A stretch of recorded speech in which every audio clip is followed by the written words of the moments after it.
আসসালামু আলাইকুম। আজকের মডার্ন সোসাইটি বা সমাজে আমাদের চারপাশের পরিবেশ এতই চেঞ্জ হয়ে গেছে যে ইসলামিক ভ্যালুজ ধরে রেখে একটা হ্যাপি ফ্যামিলি চালানো অনেক বড় চ্যালেঞ্জ। সোশ্যাল মিডিয়া বা আধুনিকতার ভিড়ে আমরা অনেকেই ভুলে যাই যে ইসলাম আমাদের একটা সুন্দর সমাজের গাইডলাইন দিয়েছে। হযরত আদম আলাইহিসসালামের এবং বিবি হাওয়া আলাইহিসসালামের পবিত্র সম্পর্কের মাধ্যমে যে দাম্পত্য জীবনের সূচনা হয়েছিল, তার মেইন ভিত্তি ছিল একে অপরের প্রতি রেসপেক্ট এবং লয়ালিটি।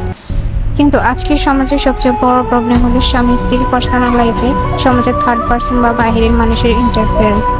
সমাজ অনেক সময় অন্যদিকে চর্চা করে হাজব্যান্ড ওয়াইফের মাঝে ভুল বোঝাবুঝি তৈরি করে। ইসলাম আমাদের শেখায় বিয়ের পর স্বামী এবং স্ত্রী হলো একে একে অপরের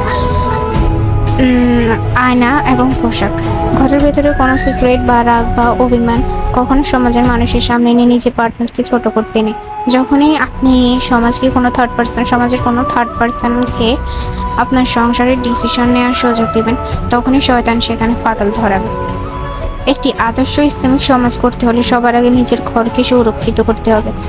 বাইরের মানুষ বা সমাজ কে কি বললো তা নিয়ে নিজেদের মধ্যে ঝগড়া না করে আল্লাহর হুকুম এবং রাসূল সাল্লাল্লাহু আলাইহি সাল্লামের সুন্নাহ অনুযায়ী জীবন চালাতে হবে। সমাজ তখনই সুন্দর হবে যখন প্রতিটি মুসলিম পরিবার নিজেদের মধ্যকার ট্রাস্ট এবং প্রাইভেসি কঠোরভাবে মেনটেন করবে। আসসালামু আলাইকুম, বাই।